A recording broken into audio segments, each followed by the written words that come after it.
How's it going, guys? I'm up early this morning. My mom called me last night at 11 o'clock and I had to take her to the doctor for a doctor's appointment this morning.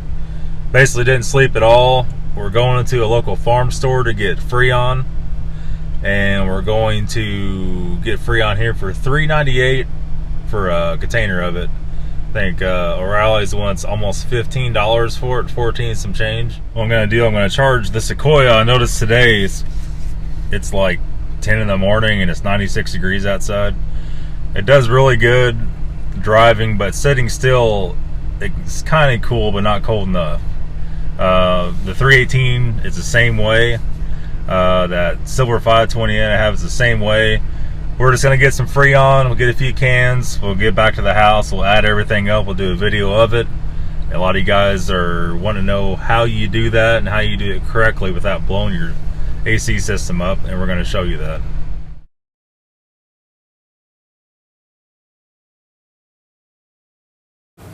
Alright guys, so we got the Freon. We're going to go to the old, I like to call it Rotten Ronnie's here, McDonald's, for a couple cheeseburgers. Hopefully not diarrhea or anything crazy. And we're going to head back to the house. We're going to get these AC units charged up. Okay, so I don't know how good you guys can hear me. I got both the Sequoia and I got the 318 running. We need to go ahead and add a little bit to each one. They're pretty cold at idle. They're not as cold as what they should be. Once you get on the highway, they're fine. Telltale sign, each one's a little bit low. They probably never, either one of them's ever had any added to it. So we're gonna go ahead and do that today. So to start off with, we have our hose, just a cheap, I think this was a O'Reilly's one. Well, not cheap, it was like 20 bucks. I actually got the metal fitting, not that that makes any damn difference, but it's got plastic where it snaps on the line. So what we're gonna do here, we're gonna put our can of Freon on the end of it, and you can see on the gauge, let's see, it'll focus in.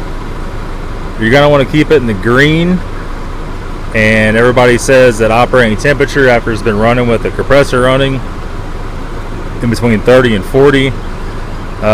In my experience, you can go a little higher. You can get around 50, and it will make it brutally cold, and it will not freeze up. If you do go into the red or get up around 60, then you start causing problems. So first thing we're gonna do the Sequoia first.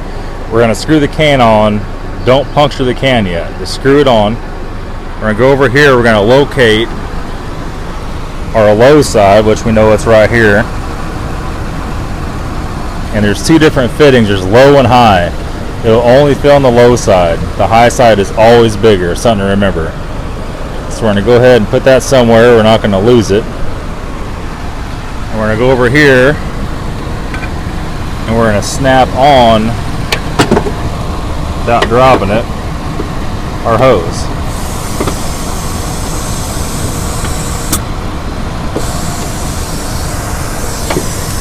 And this thing's this thing's a leaky ass piece of shit. So let's go ahead and see if we can't tighten this fitting up real quick. Okay, so we got the fitting tightened up. It's never going to be totally leak proof. Once you open one of these cans up, you're pretty much committed to it. So let's go ahead and puncture the can. Gonna open this guy back up, drop it once or twice.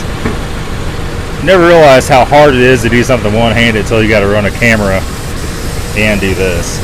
Let me switch to my right hand here. Man, this thing, total piece of shit. All right, it doesn't matter what kind of hose you get, it's gonna be a piece of shit.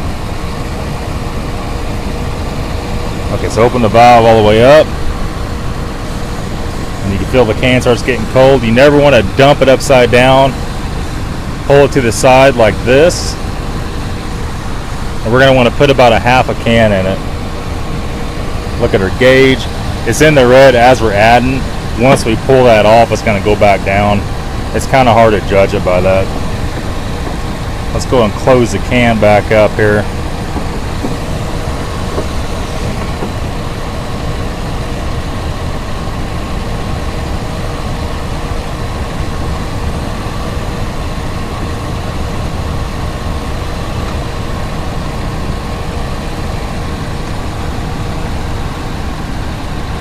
sucked a bunch in all at once. Might have to let a little bit out.